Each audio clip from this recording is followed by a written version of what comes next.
Hey, GLP-1 plus sides community. Before we jump into the podcast, please take the time to leave us a 5-star review on whatever audio platform you're listening to the podcast on. Share your story and how the podcast has helped you. This will help us get referred up in the audio platform so that we can reach more people that need our help, our support, and guidance from our doctors. Help us get loud and change things. Are you interested in understanding GLP-1 medications like Ozempic, wegovy, or Mounjaro? Then join us on the Plus Sides, Cracking the Obesity Code, the groundbreaking podcast helping people change their lives one episode at a time. The Plus Sides podcast is a disruptor. We're breaking down barriers, smashing stereotypes, and sharing inspiring stories that'll leave you feeling informed and empowered. Join us every week to learn from doctors who are specialists around GLP-1 medications like Ozempic, wegovy, and Mounjaro. They'll provide you with science and facts to validate these incredible stories. But that's not all. We'll also bring you the voices of the GLP-1 Mounjaro TikTok community, real people who face the challenges of obesity-related diseases and disorders and discovered the incredible plus sides of GLP-1 medications. Our episodes are filled with heartwarming stories, laughter, and moments of triumph. You'll connect with our amazing community members who are reclaiming their health and experiencing their fullest lives. Are you ready to embark on a journey of discovery and empowerment? Tune in to the Plus Sides, Cracking the Obesity Code, and together we'll change the narrative around obesity and end the stigma. Subscribe now on YouTube or your favorite podcast platform and join our incredible community. Let's celebrate the plus sides of life together because every story deserves to be heard. Every life deserves to shine, and everyone deserves access to expert knowledge and medication. The Plus Sides Podcast. You're not alone. It's not your fault. Hey everyone, before we dive in, I really want to share something personal with you. About, I want to say like 8 to 10 months ago, after losing 100 pounds on GLP-1s and keeping it off for a long time, I started regaining out of nowhere, and I was terrified. But I also started having hot flashes and bouts of crying and snacky cravings and waking up at 3 a.m. unable to go back to sleep. It turns out I was in perimenopause. So I started hormone replacement therapy, which is also called HRT, through a telehealth called Winona that specializes in this. And it changed everything.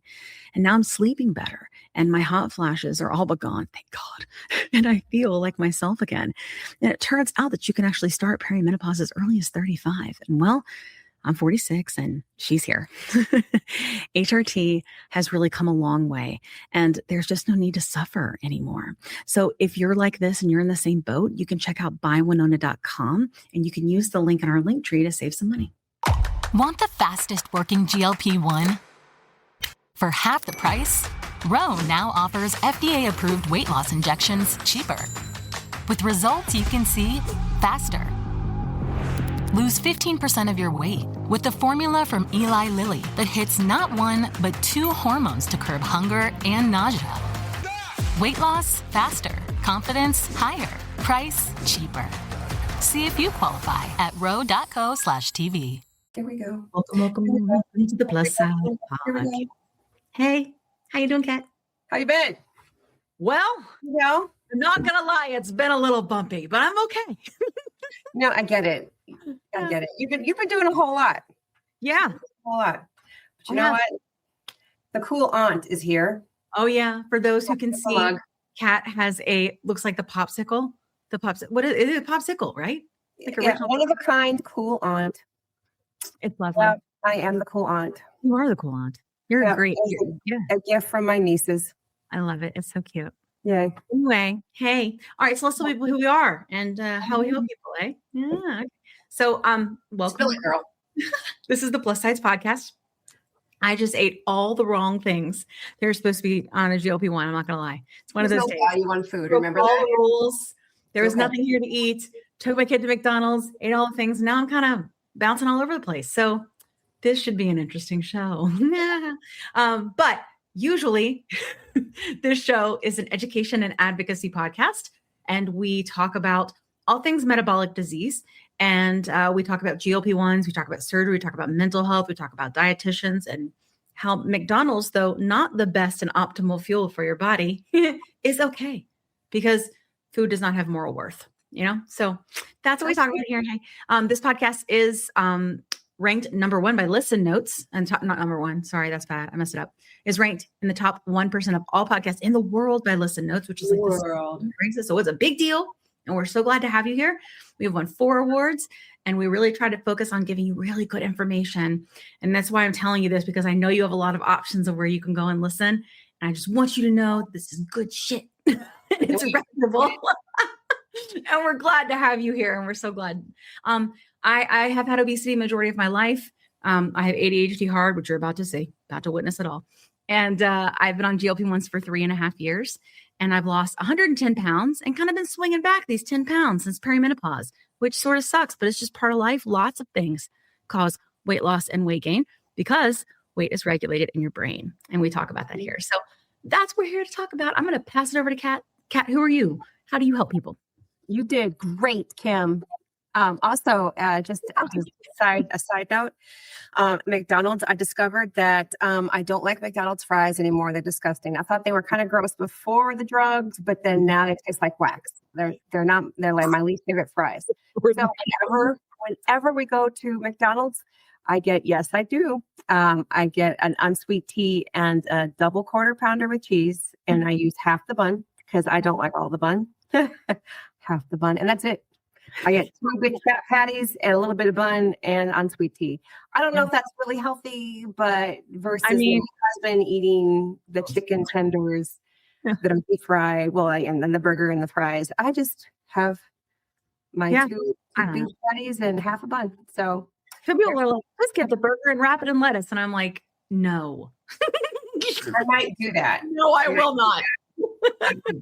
Lately, I do crave like the protein pretty hard when we're at McDonald's. But anyway, Squirrel, who are you? How do you help people? What are you doing? Well, we're obesity advocates. That's what we do. That's how we help people, right? But I'm Kat Carter. I have lost 100 pounds officially on GLP-1 on Mounjaro. It has been 3 years. This is no cakewalk. So we definitely, I think we serve a couple of purposes. And one is to show the world that it's not a cakewalk. It's not an easy way out. And it doesn't take just 6 months to drop 100 pounds. It's a lot of work. And speaking of work, I love fitness, and I am absolutely lost. My cycle bar that I absolutely adored and loved closed last week, and I have gone 2 days without a spin class, and I'm lost. I can tell. I'll figure it out. You will, because you always do. It's just the personality of that place. That's all. Your community. I'll find a place. Yeah, I followed one person over to the sister cycle bar, but the schedules aren't the same. It's nice. I know, but this morning I was like, I wanted to do my strength ride, and instead I went and got a mammogram. So anyway, and that's been my overshare, and that's what I do. Girl, it's fine. Mine was, it's coming. Listen, get your tatas checked. This is a PSA. Get a pinch. Do your annual pinch. Yeah. Okay. So today we have a special guest, and I haven't decided which title it yet, but I'm going to invite in our guest, and then we are going to have a lovely conversation. So hang tight. Well, hello, Mike. How are you doing? Hello, Kim. How are you? Hi, Kat. Hi, guys. I'm busy, but good. Hey, Kevin. How you doing? Good. Thank you. Good. Good. So for those who are listening and not watching, Mike is here with his husband, Kevin, and we're going to have a conversation today about kind of really their journeys and not just on GLP-1s, but in the relationship since Mike has become an influencer and an advocate that literally travels all over the country. Like every time I turn around, he's somewhere else to advocate for others who maybe can't for themselves and to be a voice. So we're going to talk about that. And then we're going to see how that has affected his relationship. And I was telling Mike and Kevin earlier that like this movie I'm straight obsessed with. I have been since it came out, but for right now, I got a problem. Like I'm using it to drive dopamine. I watch it every night while I take a bath. I don't know. It's called Spirited, and it is just got the best music. And I'm obsessed with making sure that everybody knows how amazing it is because I feel like it's under. Because when it came out, it was right after COVID. And anyway, everybody needs to know about it. It's the best. But there's a song in it, and the whole like sort of theme that's like brought through the movie is the ripple effect and having this ripple effect. So it's sort of like a spin Spirited is a spinoff of a, what do you call it? What is the main book? What is it called? Charles Dickens' Scrooge? No. Christmas Carol. Christmas Carol. Yes. I love how you said Scrooge though, because I love that Scrooge. movie. I couldn't think of it. I also love that Classic movie. 80s movie. Mm-hmm. Oh yeah, I watched it this year. Oh yeah, I love it. I'm a Christmas weirdo for sure. And we are looking out the window at one of the sets of Spirited, which is really funny. That comes up. Although it's the saddest one. It's the saddest set. That's it's sad. the saddest set of the movie. It's where the mom passes away. Spoiler alert. Spoiler alert. Oh no. Yeah, that really was. Spoiler alert. Don't think about that part. There has to be some sort of trial to overcome to create the ripple. So it's fine. There's a song about the ripple and about how you can help one person and change one person and how that can create a ripple and the ripple effect that happens. And so it's such a good movie. Go watch it now. Don't even be like, I'm just telling you. Don't even be like, you know what? It's not Christmas. It's going to make you feel weird. It won't. Honestly, it doesn't even have a lot to do with Christmas. It just has to do with making things better. Go do it. Go do it. Okay. So I feel like that we've seen a lot of that. I've even seen some articles come out about it, about how these things affect relationships. Everybody knows, it's affected mine. My husband's on GLP-1s. We run a podcast about advocacy together. It's like, and I think that we should showcase those stories more. And I'm just so glad that Mike and Kevin are here to do it. So it's just going to be a conversation today. Hang with us. I think we've got our audio in a good place. Appreciate your grace and all that. And Mike, I know a lot of people watched our episode with Dr. Kessler, where we talked about kind of the problems with food in America, right? And really how we need to have these, I think, have a lot more organization around them in terms of how they're prescribed and how not just prescribed, but how people are treated. What does diet need look like? Is there an on-off ramp? And it was a very long episode, but it was very good. I think we got a lot of good stuff out of that. But on that episode, you did share your story. But for those who didn't get to hear that episode, and if you haven't, go back and watch it. It's great. Dr. Kessler is the former FDA commissioner that was with Clinton and Bush. So he talks about kind of the things he did and changed in big tobacco and all the stuff. And Mike is emceeing with us on that. So you should go back and watch it. But for this episode, if you can tell your story, I think that would be wonderful for all of our new people that don't know you yet. Sure. So folks, my name is Mike. Online, I'm known as Mike on a Mission on TikTok and all the platforms. And I put out the Mission Brief, which is on Substack. And I'm someone who was born in a larger body generally. By the age of 7, everyone knew that I was overweight. I was medicalized. I was seeing a doctor by the age of 8 to talk about my weight. I look back at photos and I don't see the heavy set kid that the doctor saw, but I was in the Husky section and I grew up in a family of athletes. So I was definitely the one that was the odd man out, 2 other brothers, and they were the athletes of the group. By 12, I was in Weight Watchers. I got to college, had all the freedom in the world, and started to have pizza every night. And if no one wanted to share it with me, I'd have the whole thing. And if I didn't finish the whole thing, I'd have it the next morning for breakfast. And my weight got up there pretty quickly. In my late 20s, I started the process of coming out. At that point, I was about 285 pounds. And I lost a whole bunch of weight in the process. I got myself down to about 227, I say that because I know the exact number. And 9/11 happened. And 9/11, affects a lot of people. And I'm not going to say my life was in danger that day, but I was literally loading my Palm Pilot that morning to head to the World Trade Center on Thursday, and reservations at Windows on the World that Friday morning to have breakfast with my boss. And that proximity to that sent me on a spiral, and I gained it all right back. I'd done so well, and then that happened. And I kind of gave up on trying to lose weight after that. I tried every diet before that. And I knew that if I was just going to keep on this zigzag, that wasn't great for my health. As I was coming out, I found what's called the bear community, which is a sort of a body positivity space within the gay culture. And, in that space, I felt attractive and I felt capable in my body and I felt really good about it. And I entered the dating scene and I eventually met, this guy. And one of the things that struck me early on with anyone I dated, but certainly with Kevin, was the sense of, well, if they're attracted to me for being in a bigger body, will they be attracted to me if I'm ever in a smaller body, right? And that was a panic thing. And I can still remember asking Kevin that question. And the way it came up was I saw Brad Pitt on TV and commented on how Brad Pitt was attractive. And Kevin was like, oh yeah, I mean, he's gorgeous. And I was like, bingo, I found someone I can be safe with. And so that's sort of how we met. Kevin had just applied to medical school. And I worked in law school admissions at the time. So it was a bit of a conflict to be going through the admissions process of med school while I was working at law schools doing the exact same thing in terms of admitting students. And but we made it through, and he got in, and that meant we went long distance. And so about 2 years into medical school, we ended up getting married. At that point, I was back to being 285, and Kevin had been this skinny little thing who I'd met, and we got through med school, and then we got to residency.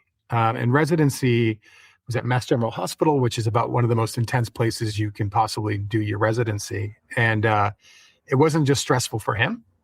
There was a lot of stress on me, and I started to put on weight. And then COVID hit.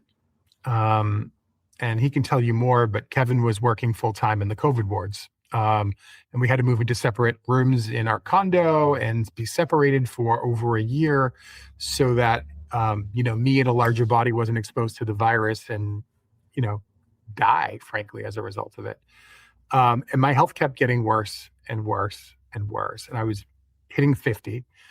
My heart would randomly race. I couldn't get up the stairs without excruciating knee pain. And I had to sit down. I would sort of fake it and try to pretend the fact that I wasn't out of breath. And I knew my body was failing me fast. So I started to get the papers together so that when I died, which I was certain was going to happen, he was okay. And I was avoiding the doctor, and I ended up in a doctor's office, and they pointed out my glucose levels. And I realized I might have type 2 diabetes. And I went and saw my primary care finally, which I've been putting off. And the doctor confirmed that I had type 2 and got me a prescription for a GLP-1 medication, in my case, Mounjaro. And I didn't realize how much that one thing would change my life, and frankly, change both of our lives. I went on TikTok because my doctor gave me no instructions. I had a primary care doctor, and they're so overwhelmed in our system. I'm not blaming him, but he gave me no information. And in fact, I emailed him to get more information, and he sent me a link to the American Diabetes Association's website, which at the time had very minimal information about these medications. It was March of 2024. And so I went to TikTok, and I typed into TikTok, as my students said, in 2024, you need to ask TikTok your questions. And it's crazy that someone who's married to a physician at this point went to Dr. Google, essentially, and asked, what are the side effects of Mounjaro? And up popped a video instantly of Dr. Simon Lee, who I know has been on your show, from Brigham and Women's Hospital.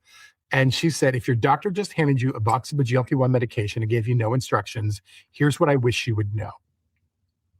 And that TikTok changed my life. That's awesome. I did not know that. Yeah. Oh my God. I hope she's so optimized for Google, and that happens to everyone. Oh my God. Like the perfect entry point. And I DM'd her, and I said, if you're ever accepting male patients, because she has a female only clinic that's private. And she's like, I see men out of the Brigham, and she became my cardiologist. Yeah. So I went and found a whole bunch of people on TikTok, and there was I just love that. It's so great. Go ahead. So I went on TikTok and found a whole bunch of people, right? I found Nick and Jay and Jackson and all these folks who I related to. And I didn't want to be the anonymous guy in the comments, but I also have a pretty public job. And I decided to go out and buy a bunch of beer t-shirts and trucker hats, because that's about the furthest thing you can possibly imagine. Anyone who knows me thinks that's bizarre. And I went and did my first video, trying to be anonymous. and my voice resonated. It was shocking. I started getting pretty big followers pretty immediately, and realized I was helping people, and that's sort of where it all started.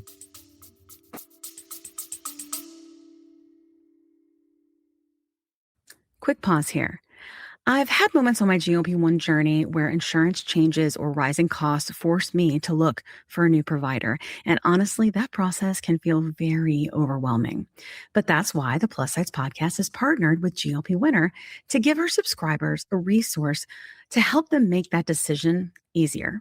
GLP Winner is a comparison platform that lets you explore telehealth providers in all 50 states, whether you're looking for brand name medications or compounded options.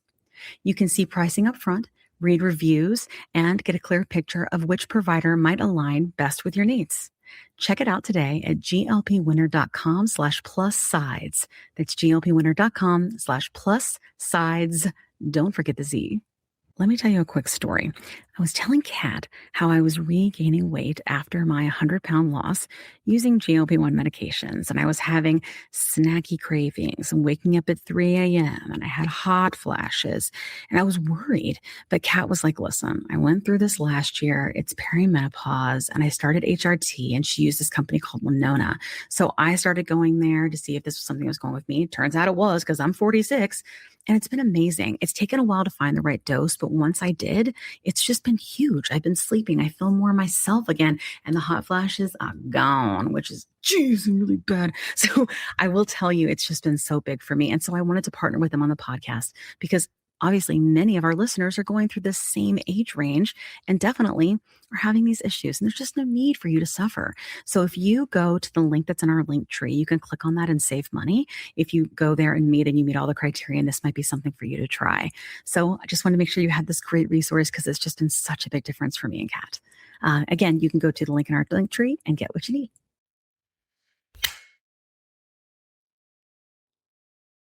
"20 seconds a week to lose 20% of your weight in a year with diet and exercise. That's the power of GLP-1s through Ro. Ro helps find the medication that's right for you, based on cost, availability, and your weight loss goals. Losing weight with GLP-1s is possible through Ro.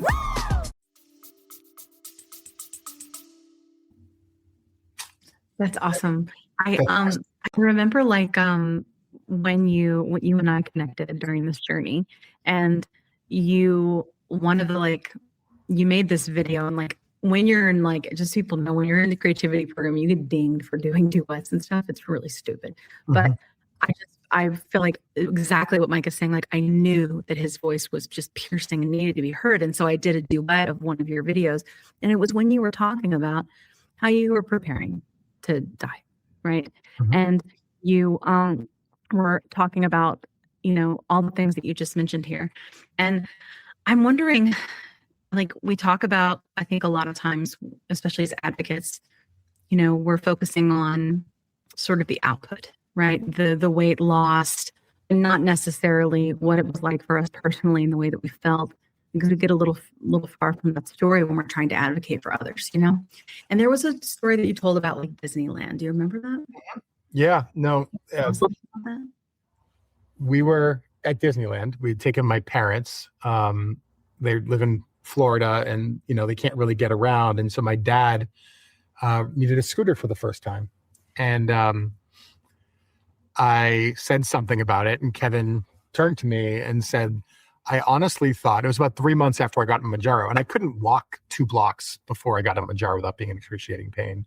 And he just said, it's amazing what this med's done, because I assumed the next time we came to Disney, you would have been the one in the scooter.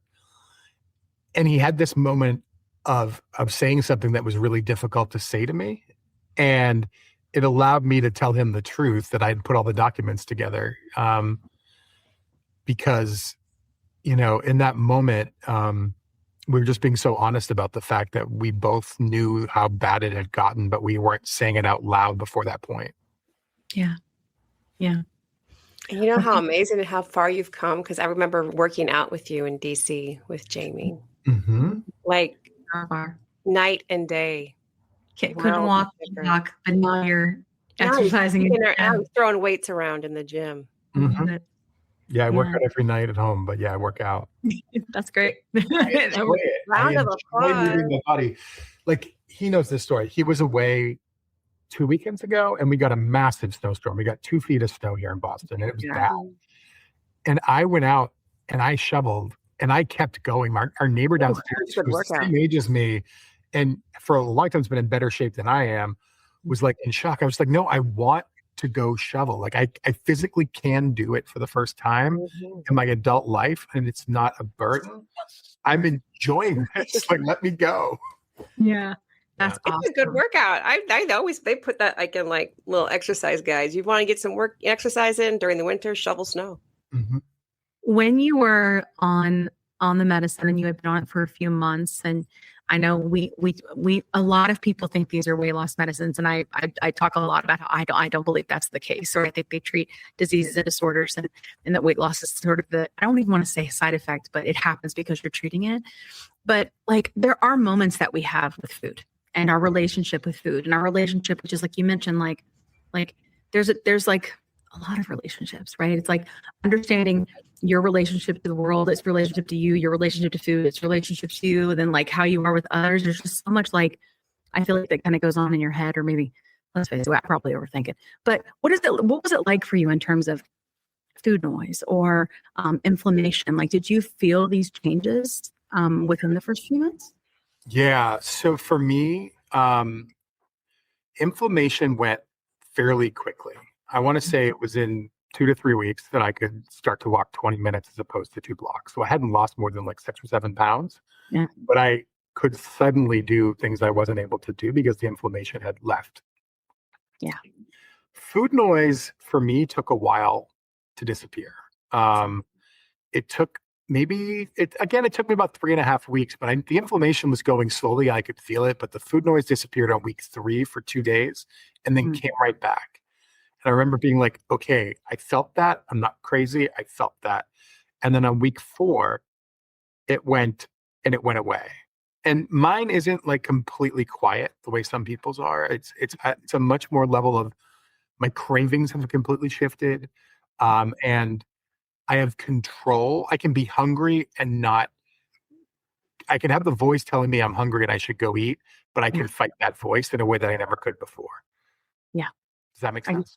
No, it totally makes sense. Yeah. Mhm. I mean, I think Kat talked about that a lot too. She's always been we always talk about the wall. Like, we'll be eating and then all of a sudden it turns off like that. You're like, you're done now. Yeah, and then we're just done, you know? And but it seems a little bit different for everyone. Like, I do think people who, it seems like they're even more insulin resistant, like sometimes it takes a little longer for that to kind of kick in, you know? But then again, I've talked with other people where it's like there's really no rhyme or reason, and they're super responders like Zach and stuff. Like, it's crazy, you know? So I don't know. I mean, but I was just curious because I feel like a lot of times, like I said, when we're advocates and we're, you know, at these events or DC, you're talking to like reporters or whatever, we are really trying to focus on, I felt different, it was different, and the weight loss happened. And then we don't think about those things. So I just wanted to kind of see, I think it helps people relate. And that piece of not feeling alone is really important. So I appreciate you sharing that with us. No again. I think that if you're open to it, we can have Kevin talk a little bit. And Kevin, I would love to understand about your story, maybe almost in relation to Mike to start. You know, just what you were witnessing when he was going through this, and then maybe how your mind started to shift, and then how so. Sure. Well, thank you for having me, by the way. Oh, I should have tell everybody. Tell us who you are and how you help people. Real quick. Sorry. Kevin Donnelly-Boylen, Mike's husband. I'm just known as Mike's husband. Or Mike's other husband. He mentioned earlier about medical school. I'm a physician now. I'm a psychiatrist, and maybe talk about it later. But I also this year got board certified in obesity medicine. So that's getting kind of integrated into what I do, not like a separate thing, but integrated into my practice, so to speak. Mike and I met 2007, right, just before med school. I think you talked a lot about what your experience was like in your body and with other people at the time. We were able to have some conversations about weight where I think we were both more comfortable with each other because we had some of those conversations as opposed to just leaving them in the background. But over time, I live away for 4 years. We do the long distance thing. Mike's body changes here and there along the way. I come back and live in Boston. We live in Boston together. And I go into residency, which I know was hard for me. I know it was harder for you. Okay, but it was brutal. I know that. Yeah. My mind, my time, my energy was often drawn elsewhere, and stressful. Briefly comment about myself, though. At the time, I had started a medication related to a seizure disorder that I have. That's often used if people who are listening to Pyramid or Topamax. A lot of people may have been prescribed that at some point or another, even just solely for weight loss. I was taking it for epilepsy. I noticed my weight decreased a lot after it snuck up during med school with stress and stuff. And it just felt so nice. Like I wasn't thinking about things. I went off of it, and then my weight started to increase, and it never stopped increasing from there in like 2014 or something. But yeah, walking alongside you started during this time. I noticed you're putting on some weight, although it's so gradual. You don't really tell until we look at pictures. Geez, go back and look at pictures, and the two of us, me kind of going up and down with medicines and stuff, but Mike, neither one of us recognizes either of the two guys in the photos. Like, we didn't realize we looked like what we looked like, and we don't realize the other one looked like what they looked like, if that makes any sense. No, it makes total sense. Yeah. And I think especially too, like, I don't know if you guys were like this, but in my life, I was always behind the camera. Like, I was always taking pictures of everybody else. There are very few of my like biggest body picture for all of the TikTokery that I can find, because I didn't want my picture taken. And I was always just enjoying like being on the outside of all the moments, Did you guys think that? Did you guys have that? I was lucky in that this one would take pictures of me when I didn't necessarily know it. And so at one point when I get on TikTok, sketchy when you say that. I know, creeper. Okay. You creeper. And I got on TikTok and I was like, I'd love some before pictures, but I have nothing on my phone. And I'm like, do you have any? And so he sent me a bunch of photos. And so I started using them. And we actually got in a fight one time because he's like, why are you choosing all of the worst photos of yourself? And I was like, here are the photos you sent me. How are these the worst photos of me? They're all the photos of me. And it was like this realization to both of us how we just weren't. Had changed. We hadn't seen it. Yeah. It's crazy. I'm sure the way I phrased it was not as empathic as I would have thought it would be, because I was like, oh no, that's not a great photo of you, based on how you were then looking. Especially, I think just the look in your face, and I don't mean size, I don't mean body habits. I mean, like, you didn't look very happy in most of the pictures, even if you're smiling in the same way as you were by the time you asked for the pictures. And that was still, again, it wasn't like it was so far into your journey that you'd lost an enormous amount of weight, but you looked different. Just a different vibe, a different energy. I don't know, it's really nice. I'll go back and look at pictures and I'm still like, oh my God, look at you. You look so good. Look so bright and happy. Yeah. Right? You don't have to be I'm a psychiatrist. You don't have to be happy all the time. But no, you have sometimes he's not. Like, he keeps the shit together, but sometimes he's like, listen. He says what he your feelings regardless. No, there's a trend, right? Like, this is what it's like to live with a psychiatrist. I'm telling you. Oh my gosh! Wow, yeah. Much worse. Yeah. I think, though, I wanted to say about about Disney, when you mentioned the scooter, and then Mike, when you talked about having been making plans to make sure I was taken care of and all these things, it blew me away. I still get emotional when we think about it. When you were talking about it, I don't know if you could tell, I'm here, I'm like wiping a tear away, trying to be cool, like play cool about it. But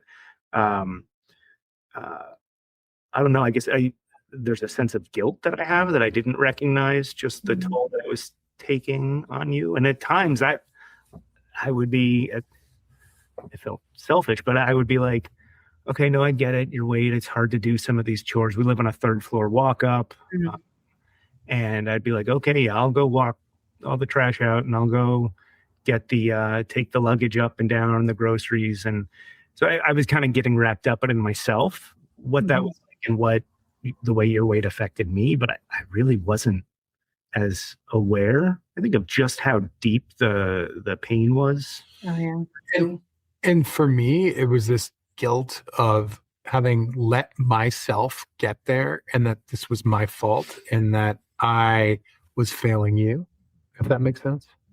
It does. I always hate to hear or feel bad that I hear let yourself get that way, because I say the same about myself. I had been putting on some weight, but then especially COVID, working in the hospital, even as a psychiatrist, I worked on medical wards. My diet went to crap. Can say something wrong there, but it went really poor, and I think the stress kind of built up. The cortisol is building up, and so I'm just not sleeping. All the terrible things that you can do in your sleep hygiene and your diet, exercise. That's where I was, and when you said you let yourself out, that's where I still have a hard time not talking about myself in that way. Like, how did I let it get to the point that I have to take a medication? This is some of that that's still in my head. That was the interesting part, right? So I got on the medication and I came, and I can still hear the voice, Kim. It was your voice that would say, it's not your fault. Obesity is a disease. It is not your fault. And I would hear that in your voice. And I would talk about it at home, right? And I was starting to talk about the fact that, hey, maybe this is something you want to try as well. Yeah. And I took some almost personal offense to it. Yeah, I bet. I did this to my husband too. I get it. What'd you say? I didn't want to see myself in that way. And I'm a doctor, right? Like, I shouldn't see things in this way, but for myself, I thought I should be doing the work. And like the quote, the work, the classic, everything we're told our whole lives, right? Just exercise, watch your diet, eat, in this very vague way. But he comes from a family with obesity, right? There's bariatric surgery in the family, the whole bit. And he was a competitive athlete. He was an ice dancer, right? All the way up, heading into college. Yeah. Competitive at very competitive high levels. And so for him to have obesity, he couldn't fight the obesity, right? The obesity is going to win. And it was definitely in the family. And but my framework for myself was, sure, that's an issue in my family, but look, I've been fine my whole life. Spending 6 hours a day on the ice, and it doesn't matter what else I do because I'm just constantly moving, constantly exercising. But by the time I became an adult and I wasn't doing that anymore, the illness just kind of crept its way in, so to speak. No, that's true. That's so interesting. Now I see it after I saw my mom have bariatric surgery. I saw that, all those things, Mike, you had mentioned too, the Weight Watchers, the Nutrisystem, all the things that she was trying growing up. She found another treatment for it. And I think that things went well for her for that. But if she weren't the age she is now, and she has dementia. So a GLP-1 now is not really an option for weight loss. And that's not the emphasis in her life right now. A quality of life in different ways, maybe. And I wish the GLP-1s were available in the way they are now 20 years ago for her, because I know the toll it took on her self-esteem, and, sort of a model for all of us. Right? We see the people, whether it's family, loved ones, friends, and kind of the way they talk to themselves and what they say about themselves. We can start to internalize that too. I'm blathering, but no, this is the show for blather. This is what we do here. We're learning. Yeah, it's definitely something to learn. But it was really interesting to be in this moment where I could see how much it had helped me. And I think you both know this, right? This feeling of like, I want you to have the same help, because all of a sudden I know this was never my fault. This is a disease, and it's not your fault either. And you can't push your spouse in the way that you want to push your spouse to be like, no, please listen to me. And you sort of have to live your life and hope that they see what you see.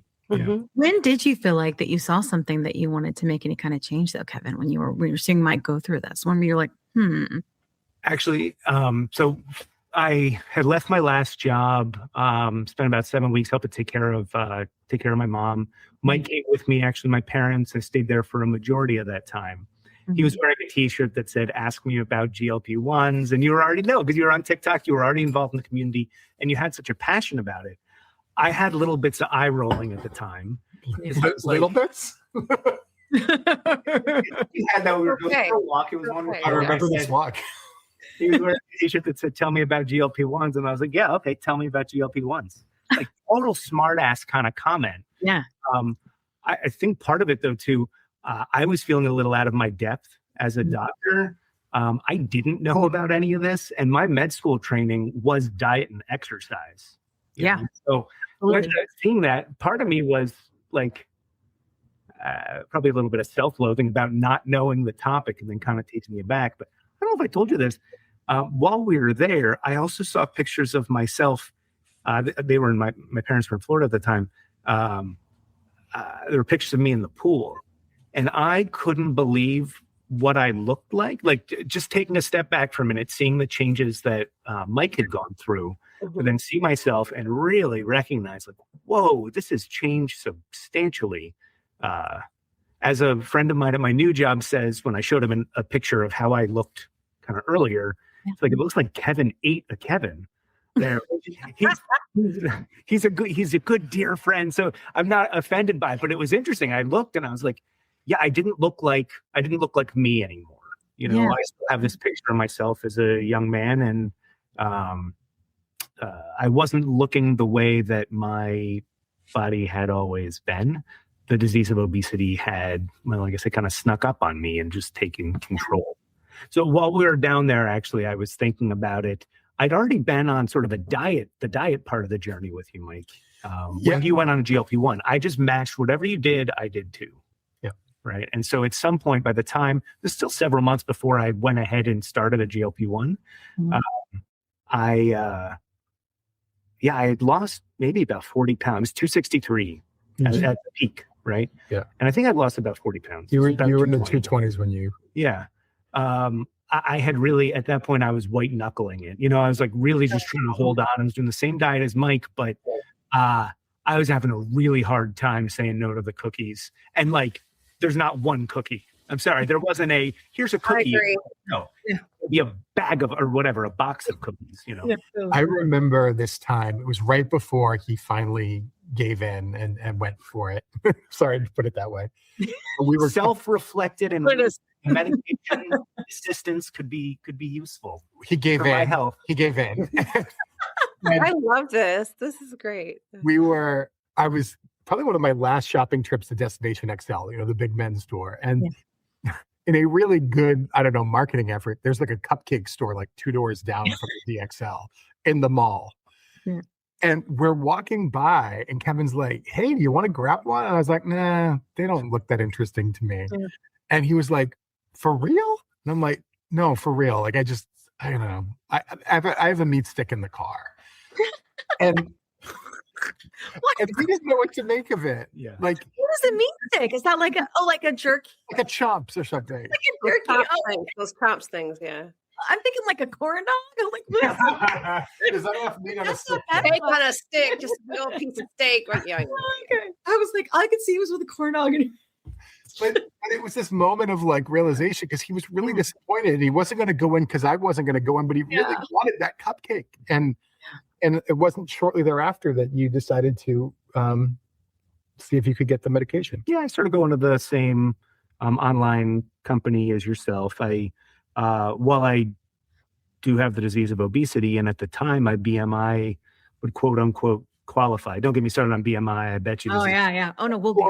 So, because I want to know now that you know all this. I do want to get to that part of the conversation when we're done, where we talk about what you learned in your Avon studying, right, and getting certified, and like how that's trying to change how you see things, because I think that will help with perspective.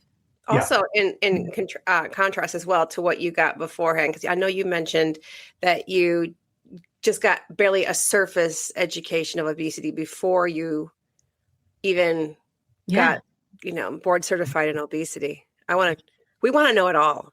Oh, yeah, no, I mean, so briefly, medical school, I think maybe this isn't the case anymore. I graduated in 2012, which to me wasn't that long ago. I recognize now that was blows my mind. But things like nutrition, very early on, my first year, when it's, at least at the time, it was, all these like kind of basic science-y courses, physiology, things like that, not treatments or pathology yet, but all the parts you need to know to move on and learn about how to treat the body, understand and treat the body.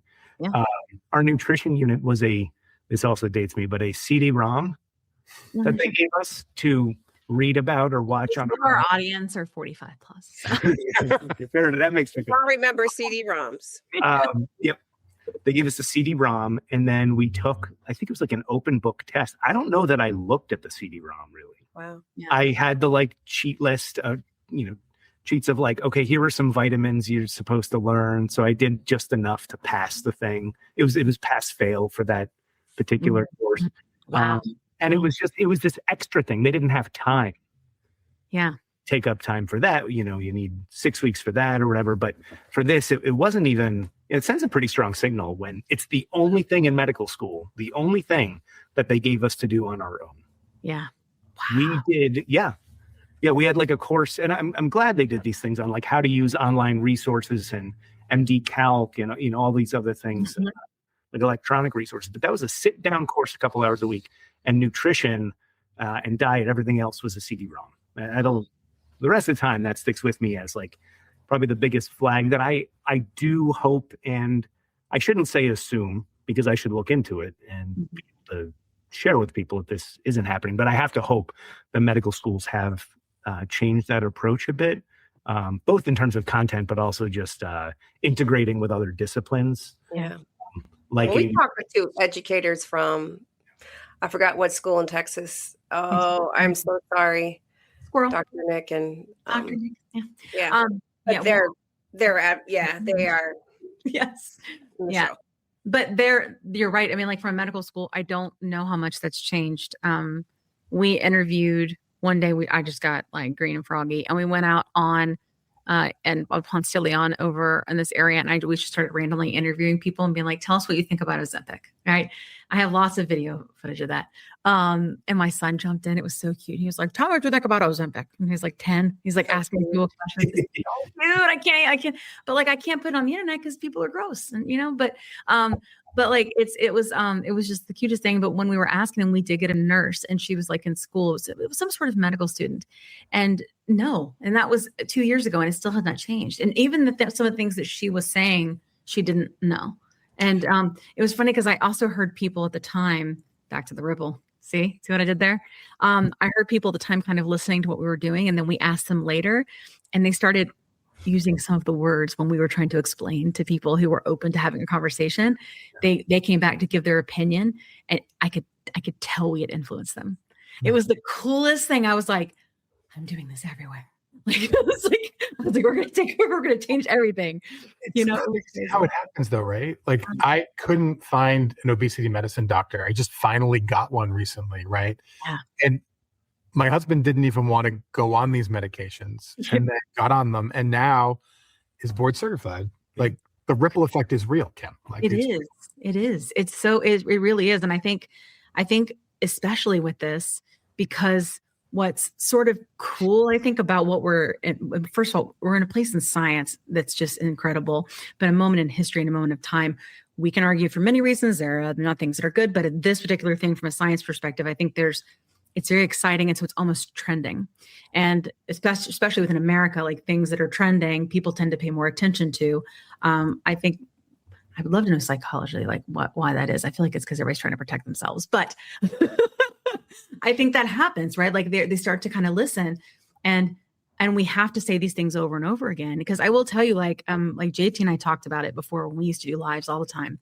And it became in a community with people from different backgrounds, different reasons for obesity, all these different things. We somehow got a blueprint of how to do lives and not give medical advice and help people who had no guidance, right, on this journey. And it was that effect, like TikTok, for better or worse, we were able to do it because of how the algorithm worked and to help create this movement because of that, and I think that if you're listening to this or watching this right now, like think about that. And like having these conversations, they're not always easy to have. And everybody does, and to Mike's point, have to come to this in their own time, right? Like it's sometimes it's hard for me in the community because I feel like grandma. And I'll see people that are just getting started talking about like weigh-in day and shot day. And I lost 1/4 pound this week and I haven't lost anything and all these different things. And they're like a few months in and they're not going to come back to me until about 6 months in with like, this isn't about weight loss, is it? No, it's not. It's not, but they have to get there in their own time. It's like there's some sort of switch that happens. And I think it's usually about time-wise, like 6 months in where you're like, this is different, right? Mm-hmm. I'm wondering for you, Mike, like so you and Kevin were both like dieting together, basically, right? Like you were eating well, he was eating well. Mm-hmm. So Kevin, when you were doing that and then you were feeling that white knuckling, trying to keep off that 40 pounds, I think you said, when you started taking the medicine, when did you feel the swish where you were like, oh shit? That's a great question. Mike, do you remember? We were in Connecticut. That's a hint. Wow. So we were in New Haven. Oh my God. Pizza's famous there, right? We go to this place. I'm on I was taking the medication for, I think, just a few weeks at that point, right? We sat down, we got this whole, like a whole pizza, which in the past, he and I would have destroyed. And this is like literally one of the best pizzas you possibly can get. Waited a whole long time for it, yeah. Where is this place? Notate it. Modern Pizza. People debate what the name of the best pizza places in New Haven, Connecticut are, but this is one of the 3 in the holy trinity of pizza places of New Haven, Connecticut. What's it called again? It's called Modern. There's Frank Pepe's and there's Sally's and there's Modern. There's a whole bunch of them, but those are the holy trinity, in my opinion, of pizza, New Haven, Connecticut, which is considered the pizza capital of the Okay. Go ahead. I think it was interesting. You hadn't been eating like pizza. Another thing with COVID, and I'm sure a lot of people experienced, we ordered out for everything. Yes. I imagine a lot of people can relate to that. Yes. And maybe still do. A lot of people do. We continued to really until you started your journey, and then I followed you along with it. Now I'm on my own. Pizza was a big one of those, at least once a week, maybe. Yeah. And as much as I liked pizza, Mike, you were an even bigger pizza fan. Yeah, I mean, pizza connoisseur. As a child, my brothers named me the Pizza Machine. Oh, he's just the best. Yeah. It's just the best. Yeah. But I think you're right. Like the hunger for it starts to. Yeah. Mm-hmm. So what happened with that when you guys went to go get pizza, Kevin? Yeah. So you weren't eating much of it, which again, it just felt wild. You were like, before you could put a pizza, and I had to make. I mean, not really, but it kind of felt like I better get a couple pieces because Mike loves this and could go through it. Yeah. Not eating much. I take one piece, but I'm eating it, and at the end of a first slice of pizza, I'm just sitting there and like. Probably some like quizzical look on my face. And I said, Mike, I don't know if I'm full or if I'm hungry. Like something in here, something in my stomach, so to speak. I'm familiar with that feeling. I don't know. And I'm like, I don't know what to do right now. Do I put food in my body or do I not? And I didn't. And it turned out I was just full. I don't know that I'd actually felt full in that way without being gross full. What I considered full before was, I got to unbutton the pants or something. Full now, like then I realized, and now is just, no, I'm done. I'm good. You know what else was fun about that? It's the first time I fit in a booth comfortably. Oh my God, 2 big. Those are like NSVs, but that's a big NSV. Yeah. There's actually a video of us in this pizza place that has nothing to do with him. It has to do with me being in the booth. That's right. Love that. But it was his moment. That's what's so cool. And it was in a favorite pizza place. Like, see, now you'll remember forever. All because of the Now I will forever remember a pizza place as the origin of my healthcare story. But no, I mean, from then on, actually, from that moment, I realized, wait a minute, if I'm take my time, and I felt like the medicine gave me the room to breathe. I kind of like. I think of psychiatric medications like this too, things that we call like just psychiatric medications. If they can just give you some room to breathe and do the other things you need to do, let's use it for that purpose. And that's largely, at least from like the craving standpoint, from the somewhat more conscious standpoint, that's what I feel like it's done for me, is give me space to say, I'm good. I don't need to keep going just because it's right in front of me. I don't feel the compulsion to do it, or it doesn't hit me with that dopamine rush that I used to get. I had one, another one's going to make it even better until, you're like ill. Yeah, for sure. Yeah. It's continued on that way. And it has. So you haven't felt like that's changed much? You felt like that's been pretty controlled? It's been pretty controlled. I mean, there are times, again, I mentioned my family. It's such a central topic right now with my mom. I spend a lot of time at my parents now, and they're far away, but I go once a month. Nice. And it's always a little harder there because the people, my parents, but also my other family who live there, love to bake and order food and all these things. I definitely eat a lot less of it. But if it is just right in front of me, it's not as if this medicine just said, oh, okay, nope, you're never eating something. Yeah. And I'm, for those listening and not watching, I'm using air quotes, good or bad foods, Yeah. I'll notice that I have more of it. I spent a couple months out there a little while ago, and I came back, and that Happy Scale app showed that I trended up with the orange color instead of the green color going down. Yeah. Came home, and we just mostly have decent stuff in the house. Not there's junk food, don't get me wrong, but it's not a ton of it. Yeah. I just don't get tempted in the same way, to go buy it. If it's in front of me, I might still have some. It's not a miracle. Yeah. The medication works in more ways than just appetite and food noise. And it's doing things in the hypothalamus. It's doing things centrally and peripherally. So beyond just that, but I have appreciated just not constantly wanting to eat. I'm not sitting here right now what can I go get after? Maybe some grapes, because I love grapes and they're still out there. But I'm not thinking about food constantly, and I didn't realize I was. But now he needs to, because he's officially down 100. He's hit his maintenance goal. Having to figure out maintenance now. Man, this is where it gets crazy, Kevin. It's weird because I'm at a point where I feel healthier, which has actually been the biggest thing. I just feel better. Mike, I had talked about how you almost look like a different aura, a different vibe, but the look on your face is just different compared to some pictures that I saw before. Same with you. I just feel better. You do. You look better. And thank you. People will comment on weight, and it's interesting. I've gotten in this place if anybody I know is listening, it's totally okay to compliment how I'm looking, but it's actually not about that. And sometimes it actually makes me a little bit uncomfortable, because really what it's been like for me for most of the time has been, I feel better, not I'm buying new clothes. From the medical side of things, the number was important as to have a goal. And it was essentially a little high for where I had lived a long time. Yeah. I'm 5'9", my goal was 170. Arbitrary, but I just remembered it being ballpark at my better size in my 20s. This is what I saw at the doctor's office. Yeah. But not far in, I actually started focusing, partly because of the obesity medicine training, for sure.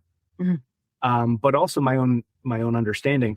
Waist circumference is what I should be going for. That's the more, if you have to pick a numbers way of looking at it, waist circumference tends to be associated better with health outcomes than just a weight number, or certainly a BMI. Okay. We haven't really talked about that a lot on the show. Really? Tell us a little bit about what you learned about that. Absolutely. Why is it? Yeah, so I think it speaks to the reason it's more important.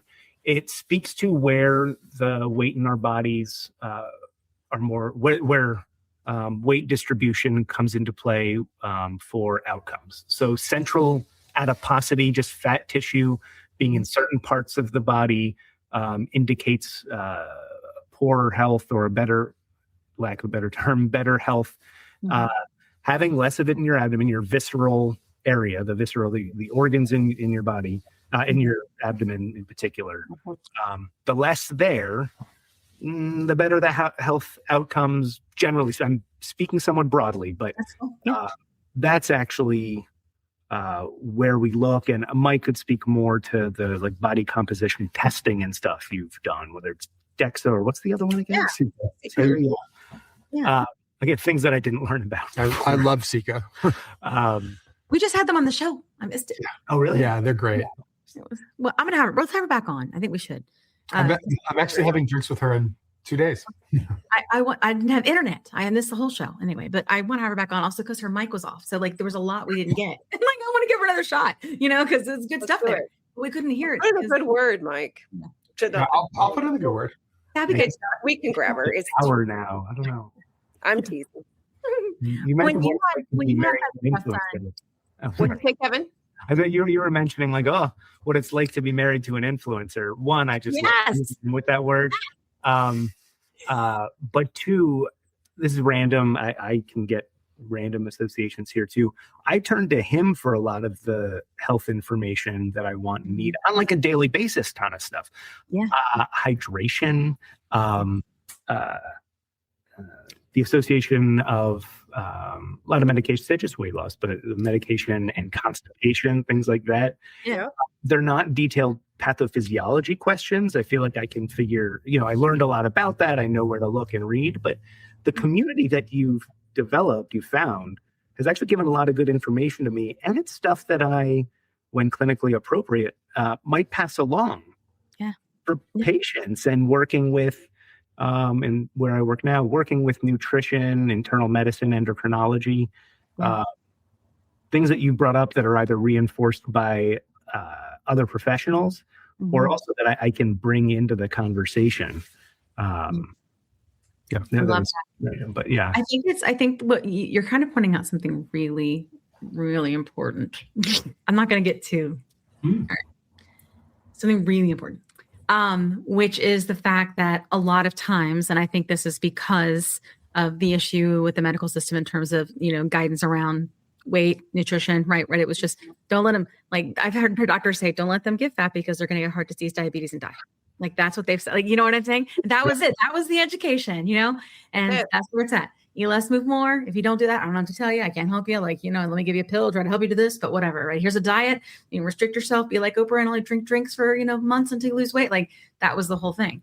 And then the community, and I think used two words that were very important that he found, but that he has helped cultivate and grow into an educational powerhouse, right? For people that are just patients, right? And that we have all learned through each other, right? And so I think what's cool about that is that it exists, but what's sad about that is it doesn't exist many other places. Yeah. And we're about to have a possibly big change where we're going to have Medicare and maybe Medicaid cover these medications, which we all wanted and been fighting for. But when that happens, we do not have the infrastructure to support that. Like from all of those things you just mentioned, like side effects, like we can give people a list of stuff, you know what I mean? But for sure, there are not enough doctors out there, PCPs, because they're the first lines of defense, right? That have this sort of like information available, And I can't help but wonder, how can we fix that? Like how can we get what we know in their hands? Or how can we let them know that Plus Sides and On the Pen and, Mike and our resources to where they can go and have community? And it just, is it even an option? I was 800 questions. Just start with one. The question being, how do we fix the system? Yeah. Oh man, I wish I could answer that question. A challenge that I see, so I'm going to step back speaking as a physician for a minute. It's hard to know how to or where to direct patients, individuals to resources, because I've seen Mike bring so much to the table now, like back to me and with other people, like other loved ones, friends, information you've learned that you've found a way to get good information and either filter out maybe bad information or talk to other people in the community and a lot of the MDs, but PhDs, nutritionists, all the other like people who you feel like are probably pretty reliable in terms of the science behind things on TikTok. As a doc, it's hard to know, do I tell somebody to go on TikTok? Because that could also be disastrous, or I worry it could be, right? Like would I do that with psychiatric illness? Would I do that with mental illness? Yes. Support you? Yeah, like, no. If you were like, I know there's a thriving community that will support you, would you? I worry, right? Because it's the black box of the algorithm. Where's somebody going to end up when they start watching one thing and then the next, and then they get connected to whatever? Do I know if people end up in the right area? I don't know. Right. That's very true. Very valid point. Would you suggest a podcast where we interview experts about it? So that's actually a great point. And yes, I would. And it's all doctors. I don't know. But I think when it comes to system change, I think a lot of it has to be sort of from the bottom up, not the top down.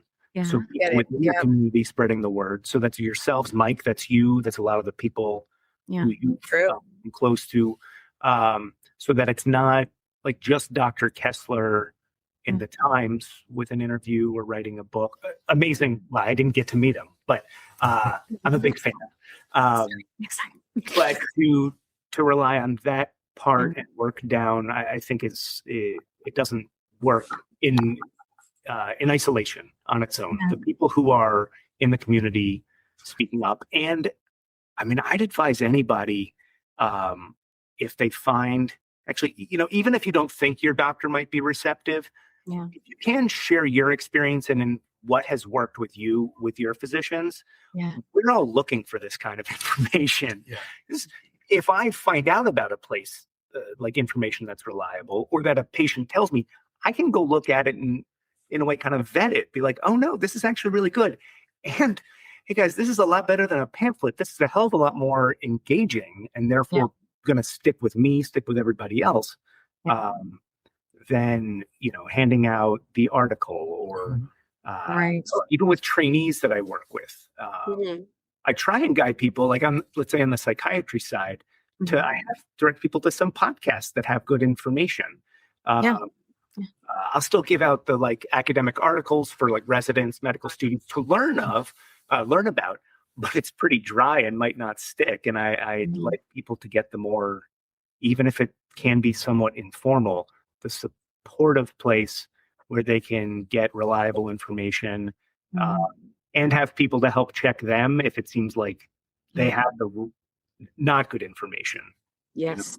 Can I give a counterpoint to that? Yeah. I think there's also a responsibility that we have as people, Kim, that are out in the advocacy community, not just on TikTok, but really out there with the physicians and getting to know them, to bring them back, right? Like from OAC, there's so many folks that we've sort of lured into our space to help bring good information. Because the problem is, as much as you don't want people to go into TikTok and end up in a bad corner, they are going to end up in these algorithms. You can, it's very likely. More good information in these spaces, and it's not just us, because it creates a virtuous cycle, right? The highest compliment I have right now are the physicians who tell me directly that they give out my account to their patients. That is my highest compliment. Very high compliment. Very much. And I mean that. And there's also this virtuous cycle, but I love what this podcast has been able to do in bringing in experts in. And I've been trying to do similar things in my own panels these days, because I think getting the experts in the room with the patients is so incredibly powerful and important, and leaving space for the conversations that need to happen. And that's what I've been trying to do in my advocacy work for the last year, is to bring more people into our space and also to bring our people to them and to have those kinds of conversations. Yeah. And I think you have done that and done such a good job of that. And it's great, because I think if we look at this problem, like if you step back and look at what we're talking about, like I know we tend to think very narrow, like our weight, our spouse's weight, our mom's weight, right? But ultimately, if you look back and you pan out, we're talking about 40% of America, 70% if you add, overweight. And at the end of the day, it is what's killing us.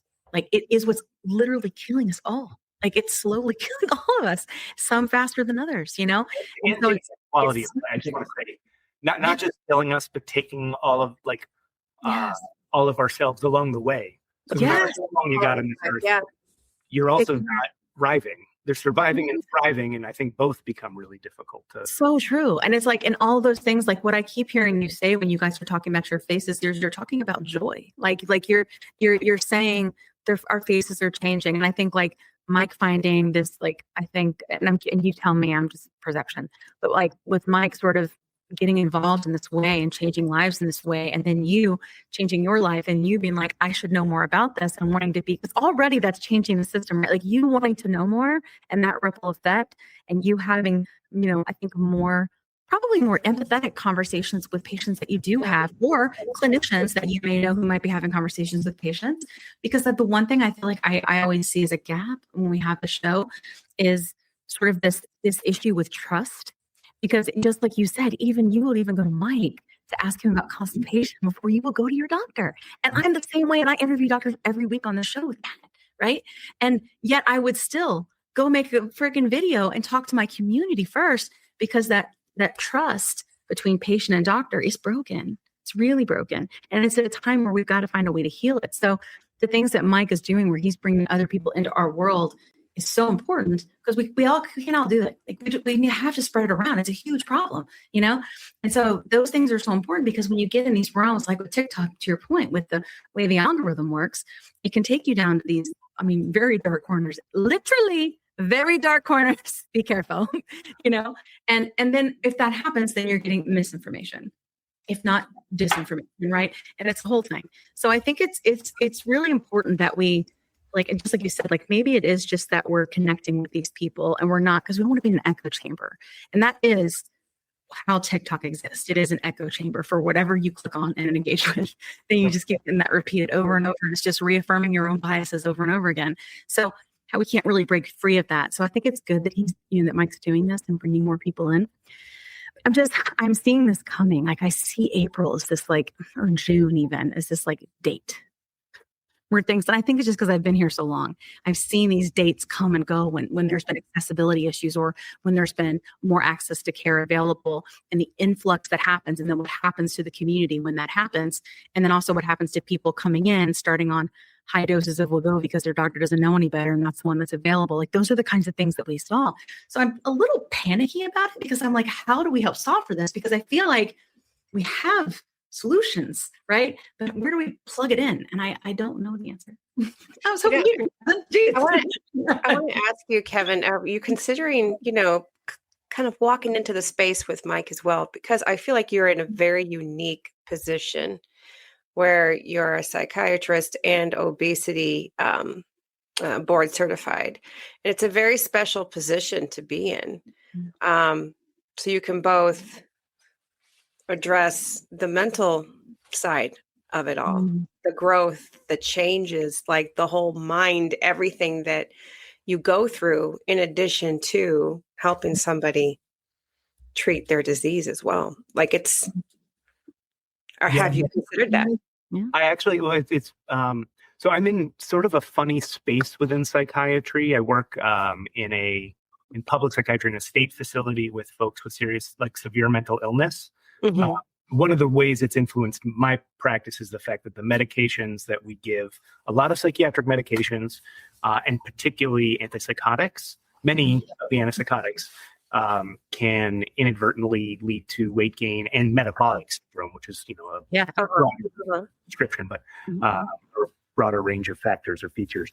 I feel more equipped to not only not just know what medication to use, but the importance of it. Yeah. If nothing else, all the time studying and the courses and the studying and then the boards and everything, just giving me a profound understanding of how important it is to be monitoring these things and bring it up, even with patients with pretty severe mental illness, where maybe their conversations, they aren't like our conversation right now, maybe. Yeah. People anybody can still talk about their health and share what their issues or concerns are around their health and meet them where they are. So in my current position, I guess I mean to say it's a little bit specialized in that way. Finding a way to do things outside of that realm, I'm still interested in, but I have to be careful with conflict of interest in terms of doing it outside of my current. Right. True. It's messy. Yeah. I'm working on them. You are working on them. But I do want to say randomly, at the same time I was getting my board results, I passed, which I'm very excited about. Woo! I probably wouldn't have said anything if I hadn't passed. He wasn't allowed to tell most people that I was even taking the boards until I got the results, because I didn't want to be mortified. He held on to that secret for a long time. Yeah, he held that close to your chest, and I appreciate it, Michael. We found out on, I don't know, it was LinkedIn or Facebook or something, that one of my classmates from residency, so another psychiatry resident, there were 16 of us, another one took the obesity medicine boards same year as me and just passed.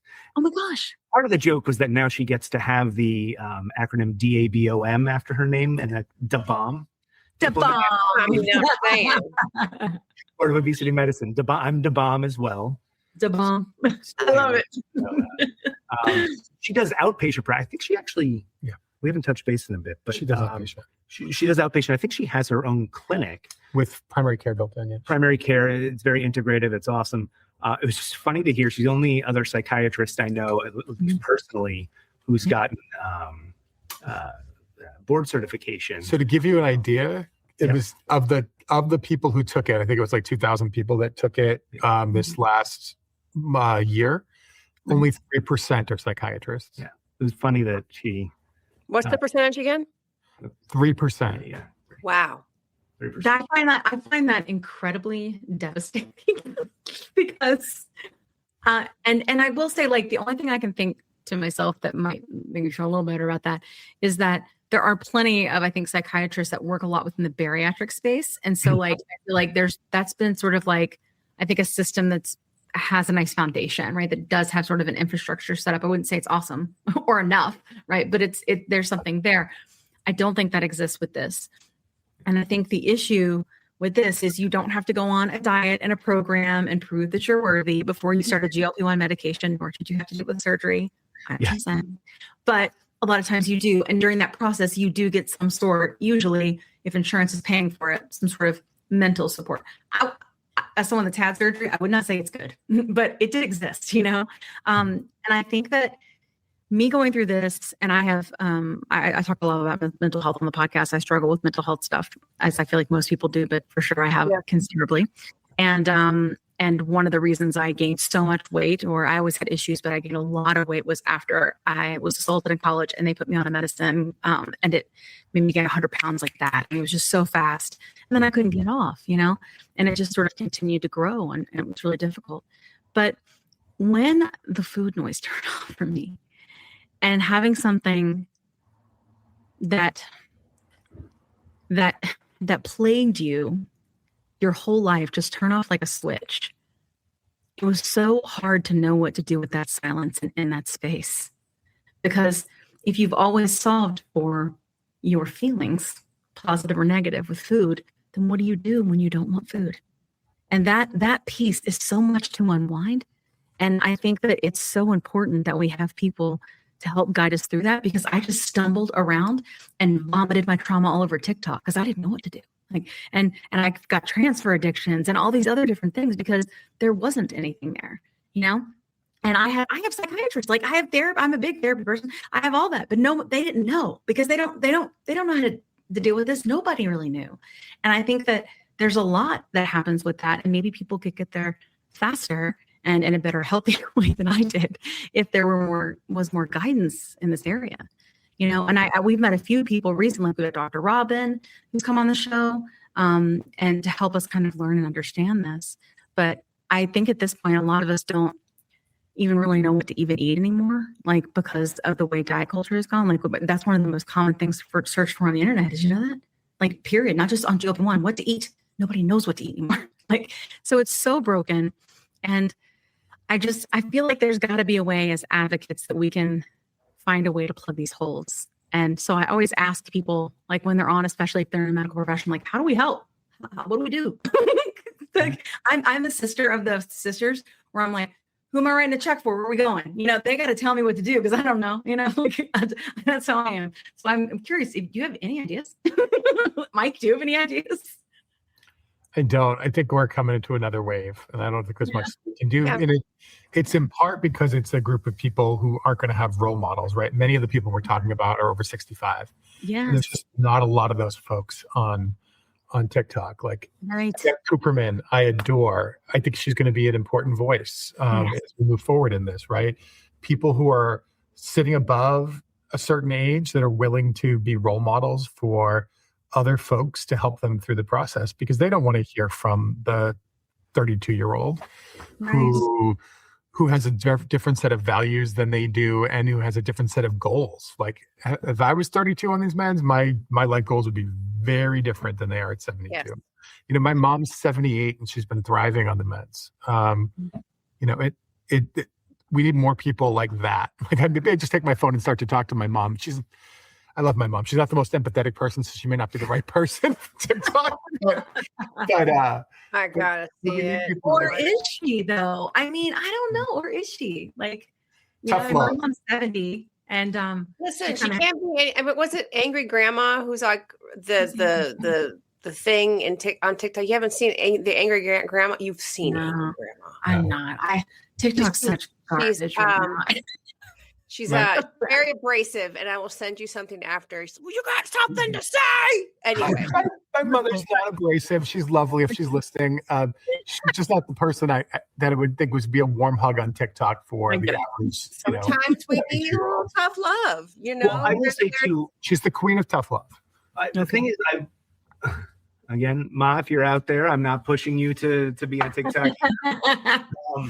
No, but I'll do it. I'm the middle kid. You do it. All right. I hope at least if she can, maybe she's sharing with other people in her cohort. Yeah. And doing what all of you do.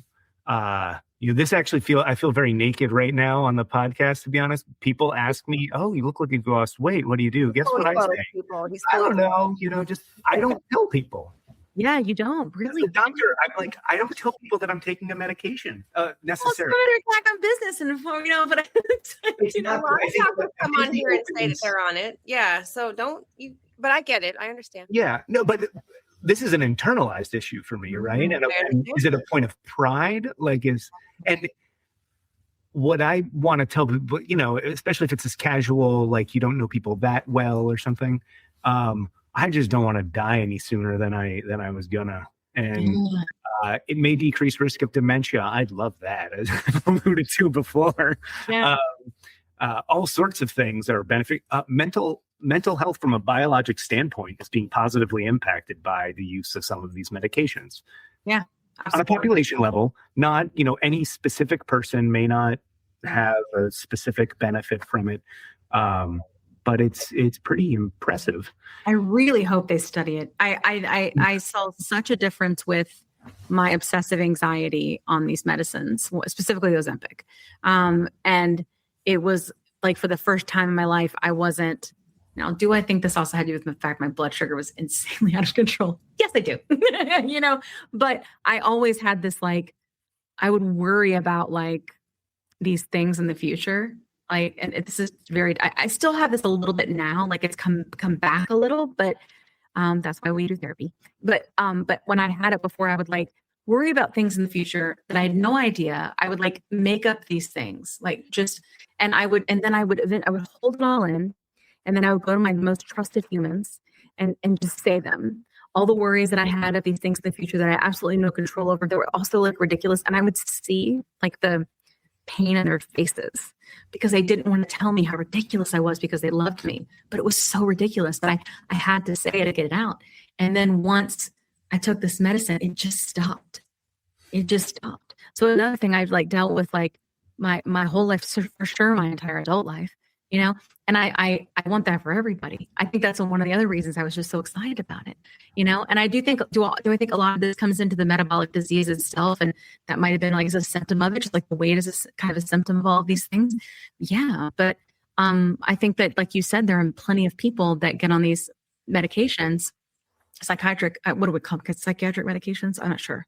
Yeah. Psychotropic, which always makes it sound like psychedelics. So I just... So be careful. Medication for mental health support. How's that? There we go. I like that. That's great. Yeah, I like that. Yeah, so I mean, I think like a lot of times those do cause tremendous weight gain, right? And then and so I think it's just good for people, I think, to understand like it's hard to know where all of this starts. Like if you hear the Dr. Nick that we had on our show, he's like one of the fathers of this industry. Like, I mean, like I say industry, I mean obesity medicine. And he was saying like legitimately that GLP-1s work on places in the body that control weight that even we don't know about. Like that we don't even know. Like that's what's so miraculous, if you will, about them, is there's still so much we don't know. And not in a way that you should be afraid to take them and try to change your life, but and it's something that you should consider, you know. But I think I hope that it's studied more for people that struggle with this like I do, you know. Yeah, I mean there are a number of studies that are like ongoing, including prospective studies. So there's different ways we look at studies. If people are reviewing some of the things you want, things that are, you know, you start looking at things. You get the measures after you've started, or I'm sorry, you get the outcomes after you've measured new findings. Like you start a medication and you look how somebody does from there, as opposed to somebody who's already on a med for a while and reflecting back on what that may have been. Yeah, right, totally. There's more and more of these prospective studies, thankfully, like really high quality studies that are being done, and some that have been published on the influence on mental health anyway. Well, if you ever decide to become a TikToker and talk about those studies, I know some people that would welcome you with open arms into a community. This jerk here actually took my TikTok glory. I was starting to be on TikTok, and then you picked it up. I did. Mine were stupid videos. There's no point to put anything up anymore because they're too good. But I put you with the bees in the trap. You did. That's brilliant. I make guest appearances now. We appreciate them. We do. I like to call myself the producer sometimes. If we went on vacation and I get to look for different angles of things to take video of, and then he's my B-roll guy. I love that so much. I totally thought it was you, Mike. That was kind of the B-roll. I'm like, look at this guy. He's in there just figuring it all out, and I don't know shit about any of this. I love it. Well, I would love to know, like, in terms of what you guys think is next. Like, what's next for you, Mike? You know, with your journey with advocacy. You know, Kevin, what do you feel like is next for your journey going into maintenance? You know, or anything you might even be doing with Mike, anything like that? My life's gotten crazy. And then there's opportunities I can't even talk about right now. I have an article that I'm working on with some doctors here in Boston. I just got done with my obesity med appointment, and the Danish documentary crew, who I know have filmed with you, filmed me for the second time. Can I just say again, Danish documentary sounds so made up, but for anyone, I know, but it's a real thing. Real thing. I'm heading to New Orleans this weekend to work with the Obesity Action Coalition. Zach and I have been invited up to Montreal for the Obesity Summit that Obesity Canada puts on. I'll be going back to Obesity Week. Like, it's gone from, I talk about this on TikTok, to TikTok something I happen to do once in a while. Sure. But I'm out and doing the work at the legislatures when I can. Back to Congress soon. Like, it's crazy, Kim. My life has gotten insane. I have a job that I have to get paid for. Yeah, I understand. Right. I work another like 60 hours on top of the other 60 hours I put in. And he puts up. It gives me a chance to read. I like it. Well, I think it's great. Like, I think, hey, you know what I was just thinking?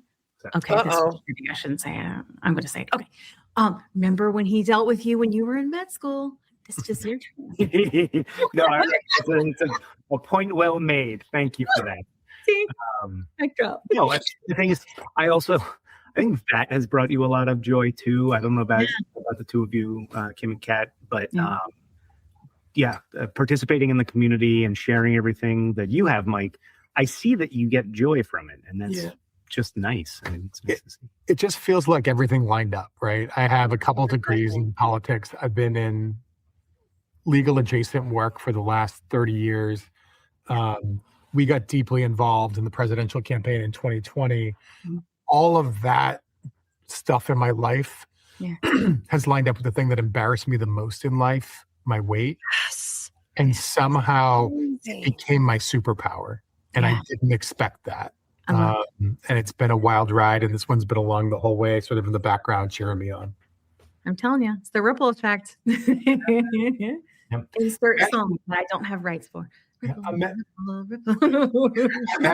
Imagine if that doctor handed me instructions that I never went to TikTok, right? Thank God for him, right? Because along the way, not only has it changed me, it's changed what I do, it's changed what he is. Others Patients as well. It's like, Are you guys losing? Am I losing you or are you losing me? Kat, are you losing? I can hear. Yeah. Are we Mike, losing them? Kevin, yeah, they're a little. Okay, let's let their lag Let's catch up. pause then and we'll let repeat the what they lag. are. Yeah. Yeah. He was talking about when he gets back. Help me remember where he got lost was. Making his weight his. He was talking about it being a superpower. Yeah. Okay, you're back now. We lost all of that. You were like good old lag, but right. we heard that like this is sort of your superpower now, and then from there. Yeah. So it's been insane to me that the thing I was most embarrassed by in my life has suddenly, when combined with my entire backstory, has become my superpower. And he's been along the ride the whole way, cheering me on and making change. And it's affected my life. It's affected his life and what he does. It's affected my mother. It's affected my best friend. It's the fact that doctor didn't give me information. I ended up on TikTok.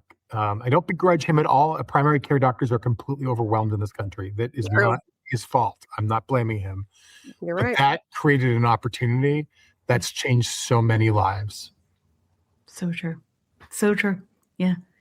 I think it's crazy to think because like I think we can all agree that TikTok has its warts, but there is something about the community piece of it that allowed so many people to come together. And that like, I mean, seriously, Mike, like, and then we can end because I know I'll run my mouth forever. But like, if you think about it, we are a bunch of like, we are a marginalized community for all these different backgrounds that got together on the internet and made big pharma change prices in 3 years from $1,400 a month to $500 a month. Made so much 3 noise. years, big pharma for the most important medication. Like you could say since penicillin, like that's what's been, you know. And I guarantee you they're listening because a number of them have told me they listen. Getting loud and changing things. They are getting loud. I'm going to tell you this, and this is going to sound so shitty. Husband, you're in charge of cutting this if I sound like a douche. But you know how we were talking about like how you can influence people like with your language? Their commercials are my messaging. Lily's commercials. I know. Especially that most recent one. Like, I'm not doing this for anything. This is for my health. Yeah. For my health. Lily, a medicine company. Like, come on. But I would just like to say, well done. Yep. Well done, Lily. Strong day. Strong day. Between that ad and the display they did at Obesity Week, that museum that they did. Yeah. Lily's killing it when it comes to Spread. I just want that to be on the Super Bowl. And I think it might be. Fingers crossed. Oh, and Ro. So I hope Well, so. they said they could announce it. Ro Rose announced it. Yeah, they're going to have having a commercial as well. Yeah. So instead of Hims and Hers this year, I don't know if they're going to be on it too, but it'll be interesting because last year, remember that shook the world. Yeah. Right. When it was like this dark corner of TikTok that nobody talked. Hims and Hers last year. And then it was last year, the year before, Hims and Hers was on the Super Bowl, and they were like compounded medicine, and they had that jiggle belly. Y'all remember that? Yep. All I remember is Kendrick Lamar. I do apologize. That's all I remember. Like, it's Kendrick Lamar. That's all I remember. This new ad with that guy Jonathan, the actor. Yes. Oh, I invited him on the show. Good. Yeah. It is so powerful. It was on the AFC game. I am really hoping it's going all the way to the Super Bowl. There we go. Yes. With the Pats. Just like the Pats. Love it. I hope so. I mean, like I so much has changed. And I think that's what's exciting is to be a part of that. And like, I think, you know me, I don't know nothing about politics, and so like, I think it's great to be able to have people that do understand it and follow it to be able to take this and do what we do. Like, we all have our own things where we contribute, and it's like working together is really special. And like, I do want to tell people, like, as we're ending this, if you want to get involved in this community, you can, and you do not necessarily have to make content on TikTok if you don't want to do that, but just being involved and being part of it. We have lots of places where we exist together, like whether it's in person. I will tell you, if you can join the OAC. You can join OAC. That's a great way. I think, for sure you can go follow Mike, our friend Dave on the Pen, like another like bigger platforms. Yep. We have lots of other friends that have smaller platforms that are amazing. We should do that. We should get a page together. Kim, get a page together. Okay. But if you can make it July 23rd through 26th, the OAC does training as part of their conference on advocacy. We would love to have you. And the group of us are meeting the day before and going to Disney. So if you want to do a Disney TikTok meetup the day before and head straight into learning advocacy, OAC is a force multiplier for all of us when it comes to I agree. Yeah. I also found that whole experience. We went to the Your Weight Matters conference last year to be just so warm. And it was just so wonderful. Mm-hmm. It was. I just think if you're gonna, go to the green with the happy land on earth. What do they call Disney?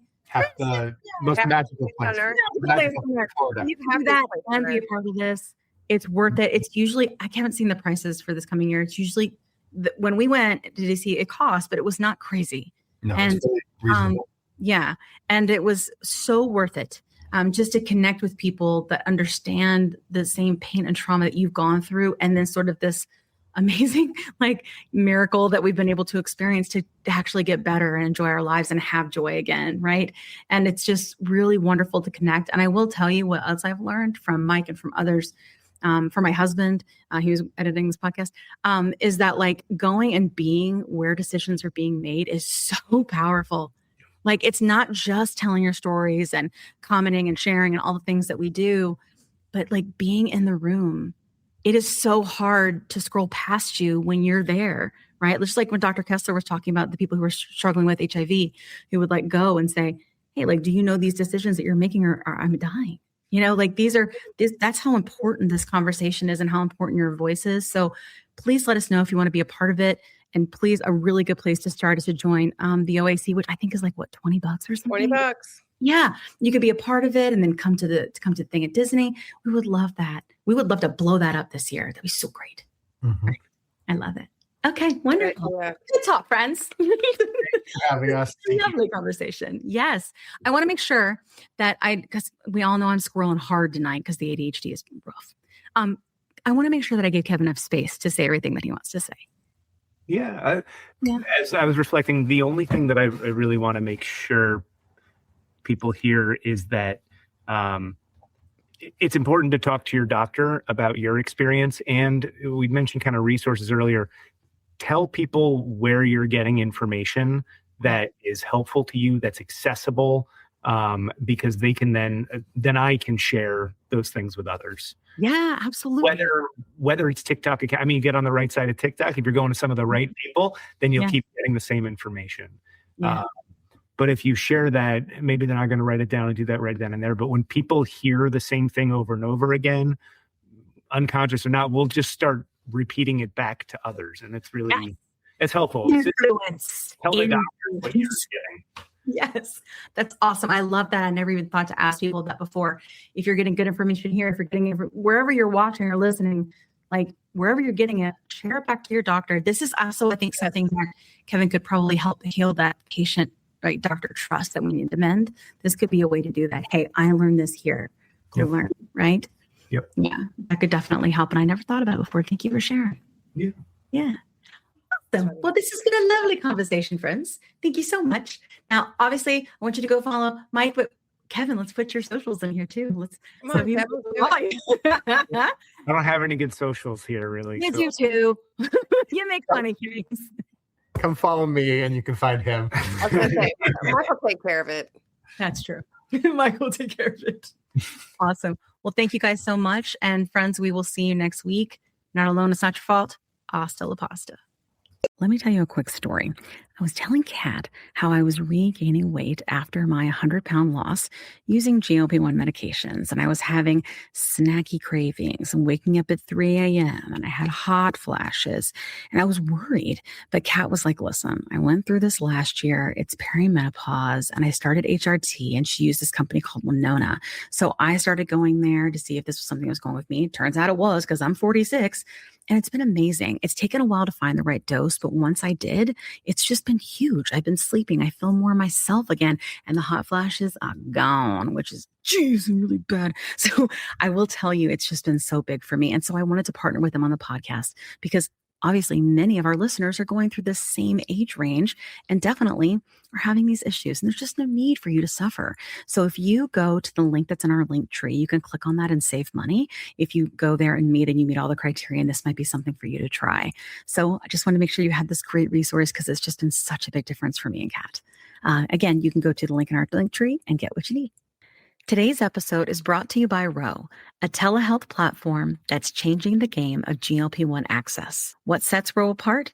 Ro understands the challenges of navigating insurance hurdles and the skyrocketing prices of GLP-1 medications. That's why they specialize in getting insurance approvals for GLP-1s. And if insurance is a barrier, they go a step further by prescribing brand name zepbound vials for prices close to those of compound GLP-1s. With Ro, you're not just getting a prescription, you're getting a partner in your journey that's helping you access affordable treatment and guiding you every step of the way. Whether it's insurance approvals or cost-effective alternatives, Ro is here to make sure that you get the medication you need. Visit ro.co/plussides with a Z today to see how they can help you take control of your weight management journey with affordable, accessible care. That's ro.co/plussides with a Z, making healthcare work for you. Check out the link in our show notes for more details. Are you interested in understanding GLP-1 medications like Ozempic, wegovy, or Mounjaro? Then join us on the Plus Sides Cracking the Obesity Code, the groundbreaking podcast helping people change their lives one episode at a time. The Plus Sides podcast is a disruptor. We're breaking down barriers, smashing stereotypes, and sharing inspiring stories that'll leave you feeling informed and empowered. Join us every week to learn from doctors who are specialists around GLP-1 medications like Ozempic, wegovy, and Mounjaro. They'll provide you with science and facts to validate these incredible stories. But that's not all. We'll also bring you the voices of the GLP-1 Mounjaro TikTok community, real people who face the challenges of obesity-related diseases and disorders and discovered the incredible plus sides of GLP-1 medications. Our episodes are filled with heartwarming stories, laughter, and moments of triumph. You'll connect with our amazing community members who are reclaiming their health and experiencing their fullest lives. Are you ready to embark on a journey of discovery and empowerment? Tune in to the Plus Sides Cracking the Obesity Code, and together we'll change the narrative around obesity and end the stigma. Subscribe now on YouTube or your favorite podcast platform and join our incredible community. Let's celebrate the plus sides of life together, because every story deserves to be heard. Every life deserves to shine, and everyone deserves access to expert knowledge and medication. The Plus Sides Podcast. You're not alone. It's not your fault.